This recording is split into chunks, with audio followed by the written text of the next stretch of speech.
Salut la famille, comment vous portez? J'espère que vous portez très très bien. Moi c'est Elvi Franck Modeste à Haussin et votre ami qui ne cesse de vous révéler les secrets de l'agriculture hors sol. Ce soir, ce 2 mars 2020, il me plaît de vous faire une vidéo sur les 5 engrais utilisés en hydroponique. Ce sont les 5 engrais utilisés en agriculture hors sol. Les gens vous mentent tellement, ils vous disent n'importe quoi, ils vous disent que l'agriculture hors sol c'est du bio, l'agriculture hors sol c'est du ci, c'est du ça. Alors, vous allez révéler les engrais qu'on utilise et vous aussi vous allez faire votre propre analyse. Alors déjà, je vous rappelle que pour l'agriculture hors sol, c'est l'agriculture où nous n'utilisons pas le sol. Nous luttons à la place du sol, nous utilisons un substrat. Substrat de quoi? De terreau de coco. Donc d'autres utilisent les sonds de riz, d'autres utilisent les billes d'argile, d'autres utilisent les graviers, d'autres utilisent le sable marin. Mais nous, généralement en Afrique de l'Ouest, nous utilisons les fibres de coco, sinon la tourbe de coco. Et pour réussir notre culture, de temps que notre tourbe est neutre, comme notre tourbe est neutre de toute vie biologique, notre substrat de coco est neutre, c'est sans fertilisant, c'est neutre, ça présente un pH neutre, c'est le pH 7 et un dessus inférieur à 1. Nous voyons obligés d'apporter des fertilisants dans notre terreau. Pour la pépinière, nous utilisons des engrais foliaires tels que le califère, tels que Master Plant, tels que Super Grow, tels que ABC Vegetable, tels que beaucoup d'autres engrais, Digro et autres la même. Des engrais foliaires liquides. Alors, pour donner une croissance à nos pépinières, nous utilisons des engrais foliaires. Alors, après l'engrais foliaire utilisé le 8e, 15e, 21e jour pour toutes les circulations, sauf le piment poivron où nous utilisons l'engrais foliaire le 8e jour, le 15e jour, le 22e jour et le 29e jour. Sans sur le piquage. Après le piquage, nous utilisons 4 engrais. Nous utilisons d'abord pendant la première semaine, nous utilisons du MAP.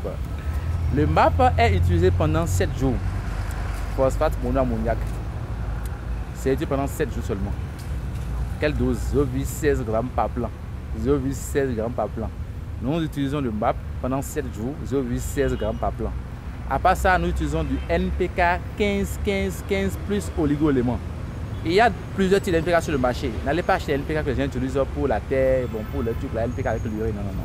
Ce n'est pas conseillé. Parce que vous savez, les produits hors sol sont des produits qui n'ont pas la chance d'avoir les engrais qui sont propres au sol. Donc, du coup, déjà que dans le nôtre, ce n'est pas le sol normal et c'est du hors sol. Si vous faites comme engrais encore, vous allez produire des produits qui ne sont pas des produits bio, mais véritables poison pour votre organisme. Donc du coup, il faut respecter la dose, il faut respecter aussi les types d'engrais. Et il y en a qui trichent, qu'est-ce qu'ils font? Ils vont acheter les NPK 15 que les gens vendent un peu partout dans les boutiques là. Vous avez pour la terre, le chimie là, et ils vont utiliser chez vous en hors sol. Et vous dites que c'est du hors sol, c'est très faux. Nous utilisons 5 engrais, l'engrais foliaire pour la pépinière et pour la plantation, nous utilisons, donc après le piquage, nous utilisons du MAP, phosphate monoammoniac, 0,7 g par plan. Après ça, nous utilisons du NPK 15-15-15 plus oligo-éléments. Il y a comme nous avons le fer, nous avons le magnésium, nous avons beaucoup d'autres assez d'éléments qui sont là, qui sont occupés dans ça. Donc ce n'est pas le NPK 15 simple là. Alors ça c'est utilisé pendant 105 jours, 0,20 g par plan. Pendant 105 jours, 0,20 g par plan. Et après ça, maintenant nous utilisons de la nitrate de calcium pendant 91 jours.